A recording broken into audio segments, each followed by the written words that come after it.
In this lecture, we're going to talk about boundary layer thickness definitions. There are three different ways that we can define the thickness of a boundary layer, and we're going to talk about all three of them here. Before we get into that, let's take a look at the screen. Here we have a picture of a goldfish and what appears to be a shark, showing boundary layers that form on top of either of them. These are in the frame of reference of the fish, so as this fish moves to the right-hand side, you see that the velocity far away from the fish is 0, and then because of the no-slip boundary condition, it goes to the same speed as the fish on the surface. So you can see the boundary layer that forms on the surface of each fish here. And the reason I show this picture is because people study the movement of fish and other animals and such. And of course with fish, the formation of a boundary layer is pretty critical for the locomotion of that fish, since they're swimming through water. And so there have been studies on these sorts of things. And one study in particular, by the way, I give the references for these given here. The one that I wanted to cite was actually this one down here, where they did look at the locomotion of fish. Kind of a complicated picture or set of plots here. But you can see, for example, on this plot here, they plot the Reynolds number for various creatures, and what they have down here is called a swimming number. And the swimming number is defined as a type of Reynolds number. It's a number that these researchers came up with. It's given down here. It's related to the frequency of the oscillation, so you can see the frequency of the tail moving back and forth, the amplitude of the movement. You can see that's given here. So the amplitude, the length of the creature, and then this is the kinematic viscosity of the fluid. So the kinematic viscosity, remember, is mu, the dynamic viscosity, over the density. It's just a different kind of viscosity. Since we see this combination of variables frequently, we use the kinematic viscosity often. So we have the Reynolds number for the creature here and the swimming number here. And in this particular study, it was kind of interesting that they found that the relationship between these two variables scales differently depending on whether the flow over the creature is laminar or turbulent. So you can see here they've divided the regions into a laminar region, which is kind of this gray region, and a turbulent region, which is this kind of beige-looking region, based on the swimming number. And they see that for large swimming numbers here, large creatures, it follows this kind of scaling when you plot it on a log scale. But then when you start getting into the laminar region for the swimming number, you get a different kind of scaling. It follows this kind of scaling. So in the turbulent region, the Reynolds number and swimming number seem to be about the same. They scale in the same, they're not the same value, but they scale in the same way. They're proportional to one another. But when you get into this laminar region, the scaling is a little different. I thought it was an interesting plot to show because it combines a couple of things that we're studying. We just covered dimensional analysis in a different set of video lectures before you got to this one, and then it starts looking also at boundary layers, which is the topic that we're going over now. And just another kind of plot shown down here at the bottom, related again to dimensional analysis. We have a Struhal number on the vertical axis here, which shows up when you have unsteady flows like a swimming fish with its oscillating tail. And then you have the Reynolds number down here, and you can see for large Reynolds numbers that Struhal number remains constant at about 0.3 for different kinds of fish of different size and their swimming tail frequencies. But when you start to get to very small Reynolds or smaller Reynolds numbers, the scaling changes. So the way big fish and very small fish or small organisms move behaves differently depending on the dimensionless parameter values involved. Anyway, I just thought it was kind of interesting. If you want to learn more, you can certainly take a look at these papers, and they're not very mathematical. If you want to look at them, you could probably read through them without too much trouble.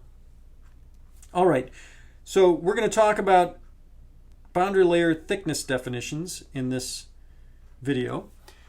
I said that there were three different definitions for boundary layer thickness. One is geometrical. It's very easy to understand, and it's the one that's used most frequently. And then the other two are based on some physical principles. They're a little bit tougher to understand.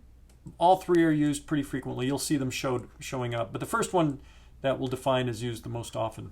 So the first one is what we call the 99% boundary layer thickness, or people just call it boundary layer thickness. If they just say boundary layer thickness, they usually mean the 99% boundary layer thickness.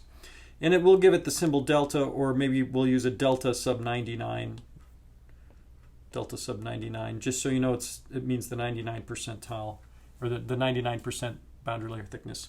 And the way this is defined is just through geometry, is this. We have our velocity profile for our boundary layer. So it's no slip at the wall. So we have a stationary wall here. We have a no slip boundary condition here, so it sticks to the wall. And then far away in what we call the outer flow region, if you remember from the last video, this outer flow region, the velocity is capital U. And so we have some velocity profile that looks something like that. And the way we define the 99% thickness is what is the distance from the wall to get us to where the velocity profile is 99% of the outer flow velocity. So it's like the velocity when y is equal to the 99% boundary layer thickness is just 99% of the outer flow velocity. It's just based on geometry. Why 99%? It's just a nice number to use. 1% from the outer flow velocity just seems like a pretty reasonable value. It could have just as easily been 97.35%. It's just an arbitrary number, but 99, I think you'd all agree, sounds a lot better than 97.35, right? So it's just a good number to use. So it's pretty straightforward to understand. It's based on geometry. The 99% is just somewhat arbitrary. The idea here is that when you're at the 99% boundary layer thickness, you're pretty much at the outer flow velocity. It won't change very much after that. You've incorporated, below that delta value, it's all boundary layer, and there's very little boundary layer outside the delta value. That's kind of the idea. All right. So, by the way, often when we draw kind of the boundary layer region with these dashed lines, we draw them to where we hit the 99% boundary layer thickness. So everything in here is boundary layer, and everything outside of it is the outer flow. And it's essentially inviscid in the outer flow and all viscous inside the inner flow, or the boundary layer. By the way, just on a little tangent here, let's say I have a streamline that goes from here to here, point 1 and point 2. So it starts in the outer flow and then goes into the inner flow. So here's a quick question for you. Can I apply Bernoulli's equation along that streamline? I'm going to assume that it's a steady flow. It's flow along a streamline. Let's say it's incompressible. So can I go ahead and apply Bernoulli's equation from point 1 to point 2 on that screen? The answer is no. And the reason for that is because, remember, one of the assumptions in Bernoulli's equation in the derivation of it is that we have an inviscid flow. So if it's an inviscid flow, that means there are no viscous stresses. So in the outer flow, out here, Bernoulli's equation is just fine because it's essentially inviscid. Remember, all the viscous effects, all the viscous stresses are concentrated inside the boundary layer. In the outer flow, it's essentially inviscid because the velocity gradient is so small. So in the outer flow, we can definitely use Bernoulli's equation, but in the inner boundary layer flow, we can't, because that's where all the viscous stresses are concentrated. There are very strong viscous forces inside this boundary layer because of the big velocity gradient here, right? You can see the velocity changes a lot. du dy is large here. So, and remember, the shear stress is like mu times du dy. So if du dy is large, then that means the viscous stresses aren't going to be negligible, and then that means we can't use Bernoulli's equation there. So don't use Bernoulli's equation inside the boundary layer. The assumptions break down, and it's not a good model to use in that region. All right, so that was just a tangent. Let's get back to the different definitions of boundary layer thickness. So we've talked about the most common one, the 99% boundary layer thickness. Let's go on to the next one. The next one is called the displacement thickness. And we'll use the symbol delta D, delta sub D here for displacement thickness. And sometimes you'll see it as a delta star. Either symbol is commonly used, but I'll always use the delta sub D. And this definition of the boundary layer thickness is actually based on physics rather than geometry. And the idea here is this, that when we have flow in our boundary layer, so remember down here is just the wall. So we have some flow here. The velocity close to the wall is less than the outer flow velocity, right? That makes sense because we're going to a zero velocity on the wall. So the mass flow rate contribution from the velocity closer and closer to the wall is also getting smaller and smaller. So the idea is this. Imagine we have a real velocity profile that looks like what we have here. But let's imagine I want to replace that velocity profile with a uniform profile, kind of like what's shown over here on the right-hand side.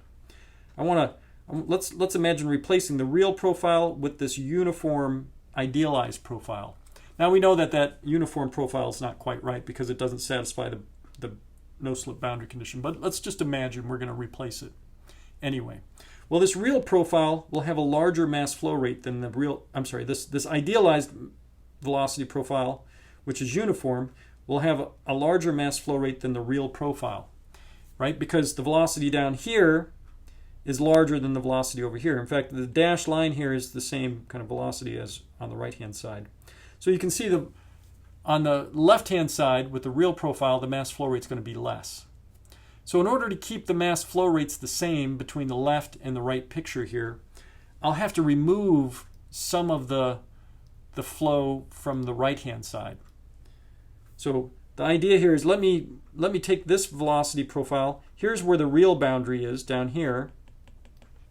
Let me imagine moving that boundary upwards some distance such that the distance I've moved removes the same mass flow rate as what's missing on the left-hand side when you have the real profile compared to the idealized profile. So it's based on a mass flow rate deficit. Okay, so again, the idea is this. We have some mass flow rate here that we're going to remove,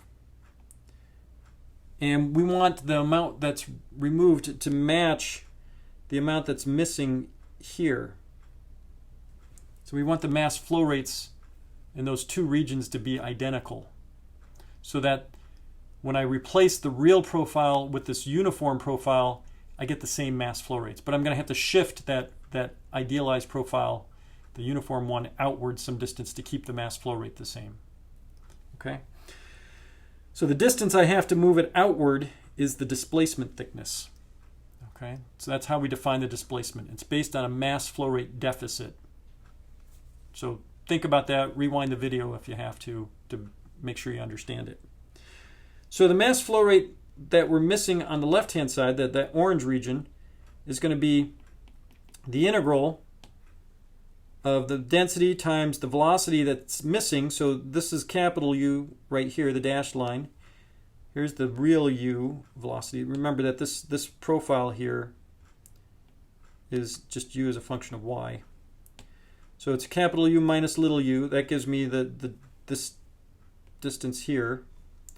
And then multiply it by the little bit of area, just dy in the vertical direction. And then multiply it by density to give me mass flow rate. And I'm going to integrate that as y goes from 0 to infinity. So from the bottom all the way out into the outer flow. And that's that's the mass flow rate that's kind of missing on the left-hand side. And then on the right-hand side, the amount that I'll have to push out the wall to give me the same mass flow deficit will be the density. Sorry, this got cut off, but it's the density times the velocity, which here it's just capital U, times the displacement thickness, delta sub d. And I'm trying to find what that delta sub d is. So to make those two equal, I just set them equal to one another. So there on the left-hand side is the mass flow deficit from the right-hand side of the picture. And then the integral from 0 to infinity of this expression is the mass flow deficit on the left-hand side of the picture. So I'm just setting them equal so I can find out what delta D is. And you can see that assuming we're dealing with an incompressible flow, we can divide through by the densities. And then I'll divide through by the capital U velocity, which is just a constant. And I'll get 1 minus little u over capital U times dy. So that's how the displacement thickness is defined. It's kind of a hassle to integrate from 0 to infinity, having that kind of indefinite integral. So we often just approximate it as going from 0 to delta 99%.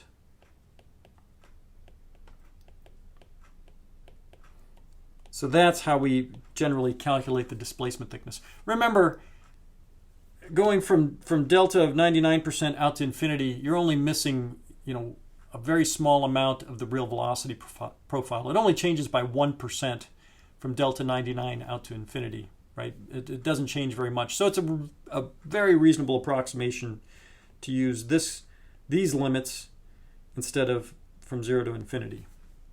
So that's how the displacement thickness is defined. It's just the integral of 1 minus little u over capital U dy as you go from 0 to the 99% boundary layer thickness. And the idea is based on a physical concept that the real profile has a little bit less mass flow rate than if it was replaced by a uniform profile. And if you did replace it with a uniform profile, how far would we have to shift the boundary to make sure that we get the right mass flow rate to match the real profile? So that's the idea. All right. So our next way of defining boundary layer thickness is called the momentum thickness. So this is our third and final. Let me go describe that first. So the momentum thickness is given by the symbol delta sub m, or sometimes you'll see it as a capital theta. I'll always use the delta sub m. And it's defined in much the same way that the displacement thickness is. But instead of trying to equate mass flow rates, what we're going to do is equate momentum fluxes. So, from our momentum equation analysis, we have momentum fluxes that come in and out of control volumes. So as you have some flow in and out, you'll have some momentum associated with that. And you can see in the picture here on the left with our real velocity profile, if I was going to, that has some momentum flux associated with it, or some, a momentum flow rate associated with it. But imagine I'm going to replace it with a uniform profile, like on the right-hand side. And I want to make sure that the missing momentum over here is equal to the amount of momentum that I'm going to have to take away from my uniform profile on the right-hand side, which is this kind of dotted stuff here.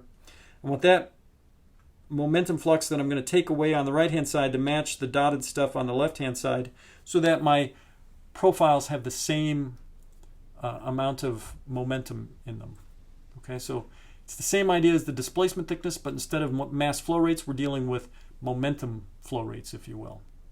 Okay, so the amount that I have to shift the boundary over here is my momentum thickness, and the amount of momentum that I'm going to take away is going to be rho capital U squared delta m. Over here you can see what the momentum deficit is, and we'll set those two equal to one another again, just like before.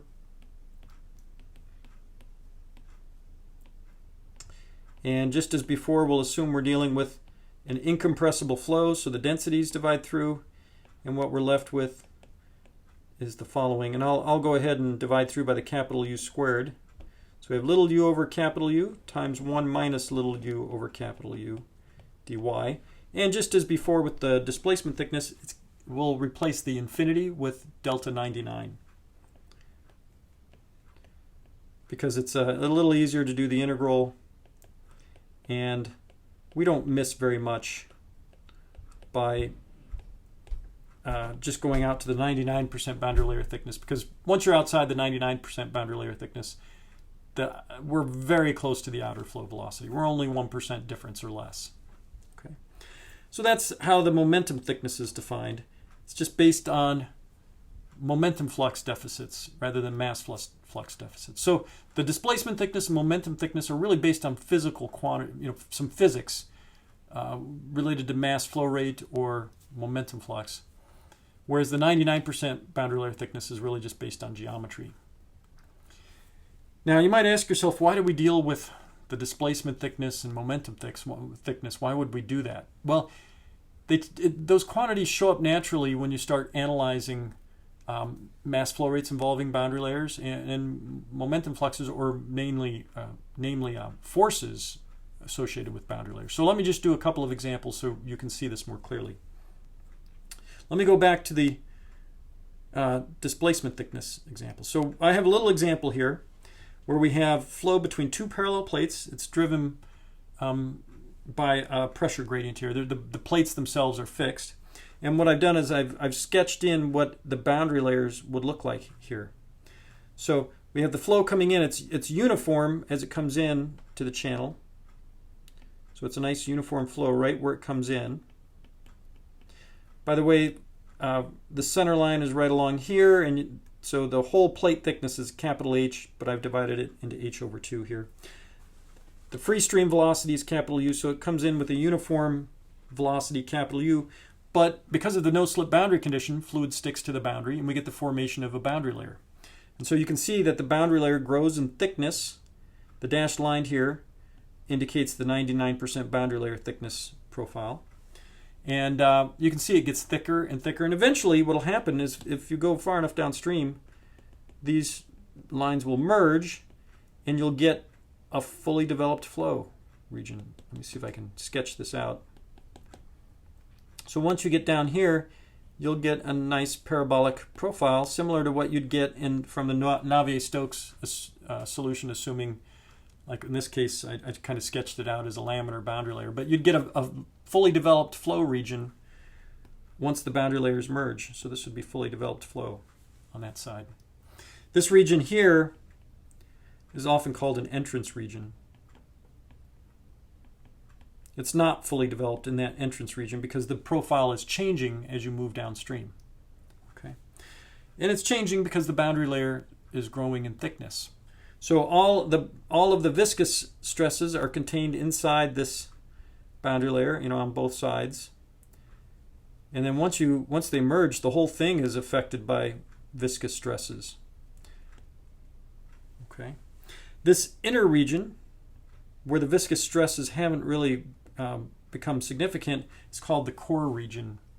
It's the outer flow, but because it's in a pipe flow here, or between two parallel plates, we call it the core region. That core region is inviscid. It can be treated as inviscid because the velocity gradients are small in that region because it's outside the boundary layer. So this whole core region all the way up to this point is actually inviscid. You could use Bernoulli's equation along the center line all the way up until it becomes fully developed, and then you couldn't use Bernoulli's equation anymore. And just one other comment about that core region.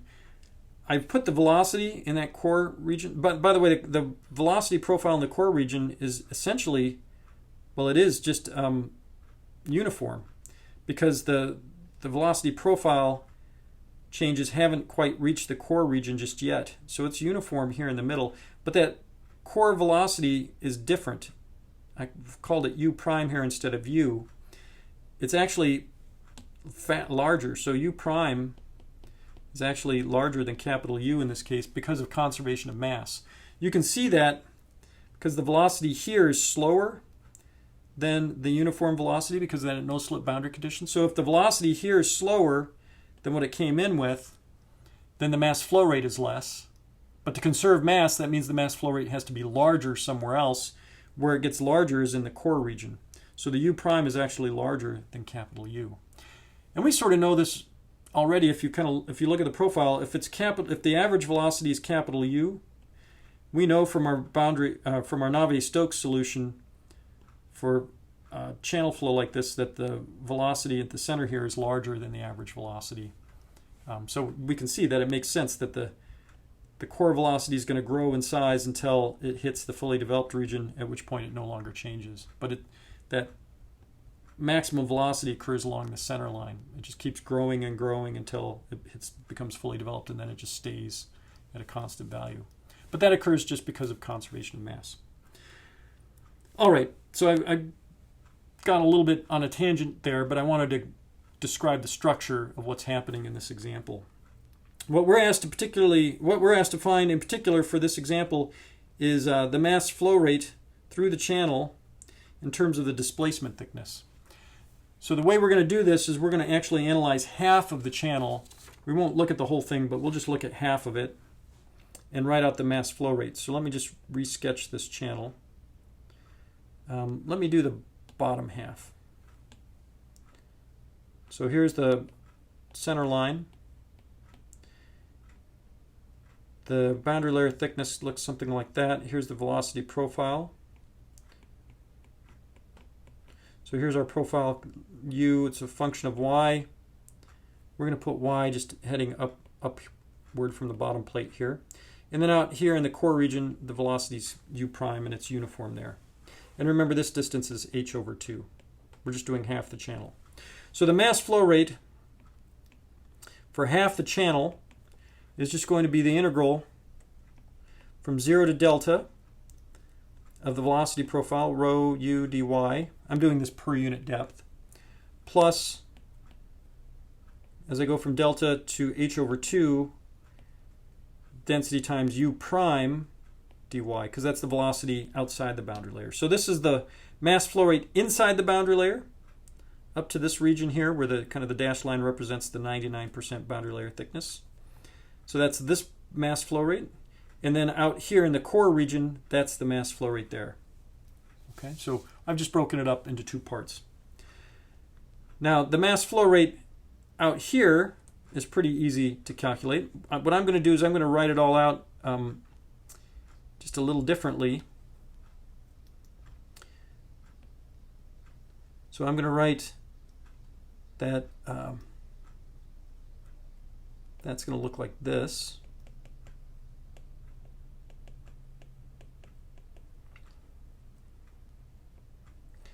So I'm going to write it from 0 to, oops, let me rearrange that.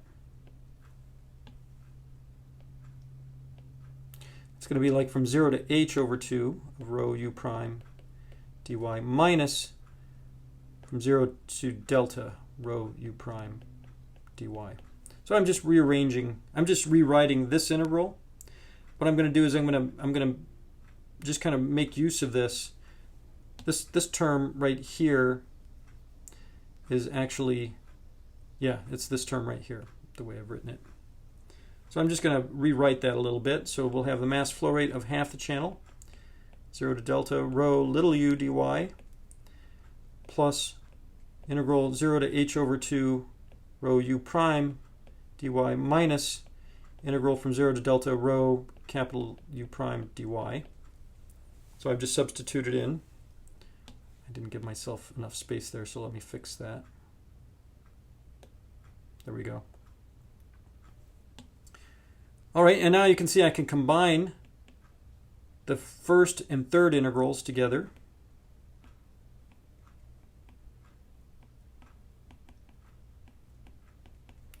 And then the second integral, since the density and the u prime are constants, I can pull them outside the integral. And what I'm left with is just rho u prime times h over 2. Okay, so that's this term. And then these are there. All right, and then let me go ahead and for the first integral, let me pull out a u prime and the density out front. Because the u prime is just a constant at one given axis or one given location as you move downstream.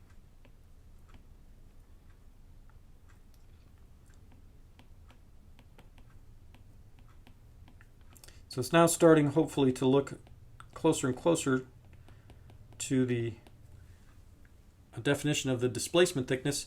And then lastly, I'm going to just rearrange this and write this as rho u prime. I'm going to bring this term on the very end here, bring it up to front.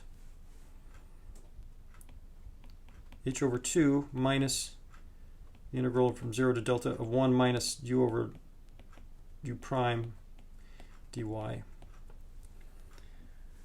right, so now if you look at this integral, that is our displacement thickness. Remember, if you go back to our definition of the displacement thickness, it's 1 minus the boundary layer profile velocity divided by the outer flow velocity. Remember, the capital U here is just the outer flow velocity. So at this particular location here, the outer flow velocity is u prime. So that's just our displacement thickness there. So then in the end, the mass flow rate for half the channel is rho u prime h over 2 minus the displacement thickness. And then if you want the full mass flow rate, you just multiply that by 2. Okay, so This is the mass flow rate through that channel in terms of the displacement thickness. So what you see, the way I want to describe this is, the idea is this, is you just take, so here's what the real profile looked like.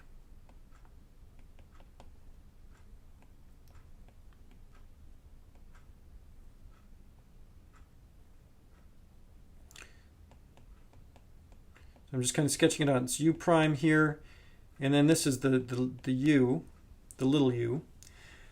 And again, this is just h over 2. So the real profile, if we were going to find the mass flow rate of that, it's kind of complicated. You have to do the integral and work it all out. It's fine, but you can do it. But what we're saying is, if we want to get the same mass flow rate, what we'll do is we'll replace that profile. Let me draw this one in blue so you can see it's different. I'm going to replace it with a uniform profile with the velocity u prime everywhere, but I'm also going to chop some of it off. And the part that I'm going to chop off is this delta d, such that the remainder here has the same mass flow rate as this. So that's what this is I'm using a uniform profile, but I can't use the whole channel width h over 2. I have to take some of it away, the delta d, such that the remainder here gives me the same mass flow rate as the actual profile. Okay. Now, why would you want to do this? Well, it's easier to work with uniform profiles than it is to work with curved profiles. Okay. But the reason I really wanted to show you this example is because now you see that the displacement thickness shows up naturally when you start dealing with mass flow rates involving boundary layers. So whenever you're calculating a mass flow rate with boundary layer involved, the displacement thickness usually shows up in that analysis. It just naturally does because it's part of the physics. Just the way we defined the displacement thickness. Okay, so that's one little example here. Let's do another example. This time we're going to do it using the momentum thickness. Now the momentum thickness typically shows up when you're dealing with momentum fluxes involving boundary layers, or forces involving boundary layers, because forces are related to momentum fluxes through the momentum equation. So whenever you're trying to find a boundary layer related force, the momentum thickness typically shows up in that analysis. So we'll show you that in this little example. So we have flow over a flat plate.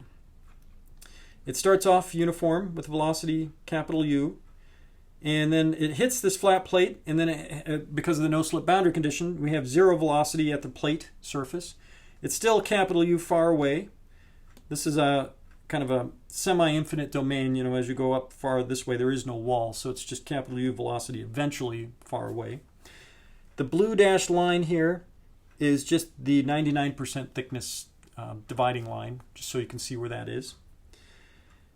And what I want to do is calculate the drag acting on this plate in terms of the momentum thickness. So there's obviously when the fluid hits the plate, it's going to exert some force on the plate to try to drag it downstream, right?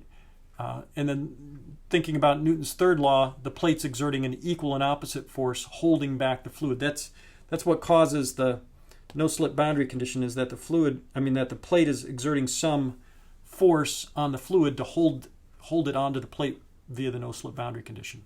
Okay. So what we're going to try to do is calculate what this drag is, and it'll be in terms of the momentum thickness. So the way we'll analyze this is we'll go ahead and use the momentum equation, just kind of our standard linear momentum equation analysis. And I'm going to choose a control volume that follows a streamline along the top. So there's some streamline that's kind of going this way, and it's getting deflected outward. The reason this streamline gets deflected outward is because of conserving mass. That here you have some mass flow rate coming in with this uniform profile capital U. Here the profile is less than capital U, right? The little u is less than capital U. So in order to conserve mass, the distance here has to be larger than the distance over here to keep the mass conserved. So it's getting deflected outward. And I'm just choosing my control volume to follow that. That way I don't have to worry about any flow crossing that upper surface of my control volume. So we can go ahead and apply the linear momentum equation to this. I'm gonna go through it kind of quickly. I won't go through my full analysis just to save us some time, but if you go through the momentum analysis, so the linear momentum equation in the x direction is what I'm doing.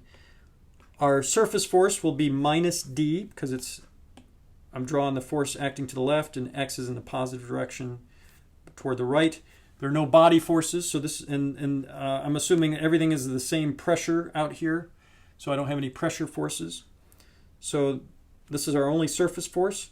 I'm going to assume that it's a steady flow, so I don't have to worry about the time rate of change term. And then we have our momentum flux coming in here, so let me write that out. That's going to be a minus rho capital U squared times h. This is all per unit depth. And then let me write out what's going out. So this term, the minus rho capital U squared h, is the momentum flux coming in here. The capital U squared is because it's a uniform velocity of capital U here. H is the distance here. I don't know what h is at the moment. We're going to have to figure that out. And I don't have to do an integral because it's all uniform. It's negative because it's coming into our control volume. So when you do the mass flow rate dot product term, the kind of urel dot dA, that'll be negative because the flow velocity and the area unit normal are in opposite directions. And then this term here is the momentum flux out on the right hand side. Here we have to actually do an integral because the profile is changing. The momentum flux there is going to be rho u squared dy, and we're going from 0 to delta. Basically we're going out to the 99% boundary layer thickness because I'm choosing a streamline that ends right there. Okay, so that's from our momentum equation. In order to find h, I'll just use conservation of mass to the same control volume. The mass flow rate coming in will be rho u h, and the mass flow rate going out will be the integral from 0 to delta of rho little u dy. So that h will be integral from 0 to delta little u over capital U dy. Right, so this is my mass flow rate coming in on the left. Here's my mass flow rate going out through the right. So we can make use of that, so I can substitute that in right up in there. Okay, so that's what I've done there. So then let's go ahead and do that substitution. Let me just do a little rearranging. Oops, too many marks here.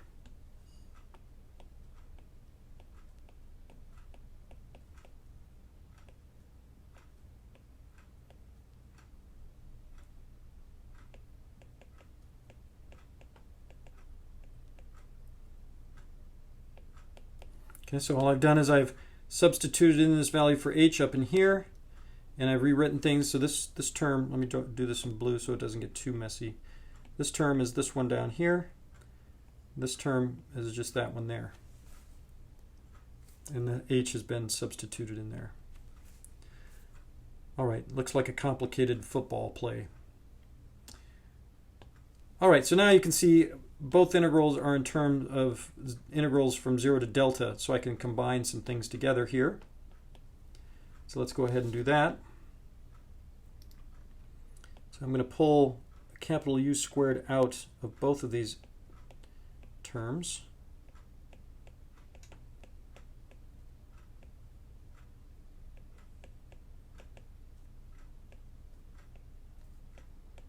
So this one, this term is this one, and this one, this term is this one. Okay, so what I've done is I've just pulled a capital U squared out. So when I take that capital U squared times this one, then it just gives me the little u squared there. And then here, this capital U squared is that one there. So I just have the little u over capital U there. And then finally,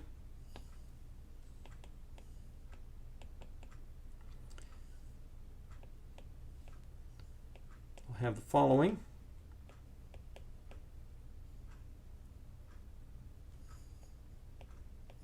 Just give me a moment here to get the sign correct. So all I've done is I pulled a little u over capital U outside here, and I flipped the sign on this, so I put a negative sign out front here. And if you look at that for a moment, you'll see that this is my momentum thickness. So then ultimately the drag, if I just change the sign here, remember it's a minus d over here, and then I've got the minus, so I get rid of both of those. And then I can now express the drag in terms of the momentum thickness. So again, I wanted to show this example to just show that when you're dealing with boundary layers and you're calculating like a drag force or some sort of momentum flux, the momentum thickness shows up naturally in that calculation. So you can see it right here, for example. And it allows you to use uniform velocity profiles, and then the momentum thickness takes into account the fact that that if you use a uniform velocity profile, the momentum flux is actually going to be a little bit less because the profile is not uniform. It actually has some curvature to it, and it heads towards zero. So you have to kind of shift the boundary out a little bit further to take into account that you have less momentum flux than what you think you have if you're using a uniform profile. So it's a momentum flux deficit based kind of definition for the momentum thickness. All right, one last thing. So I showed you an example involving the displacement thickness and the momentum thickness. In general, the 99% thickness is larger than the displacement thickness, which in turn is larger than the momentum thickness, just in general. Since we have three different definitions for momentum thickness, they could all be different. They're all based on different principles, so they don't have to be the same value. But generally speaking, the 99% thickness is larger than the displacement thickness, which is larger than the momentum thickness. All right, so just make sure you're familiar with how these different thicknesses are defined. You'll see each of them showing up in later video lectures as well as in examples. The one, again, that we use most frequently just in common usage is the 99% thickness. It's pretty easy to define. It's just based on geometry. But when you deal with mass flow rates, the displacement thickness usually shows up. And when you deal with forces or momentum fluxes, then the momentum thickness naturally shows up. Okay, we'll go ahead and end the example here.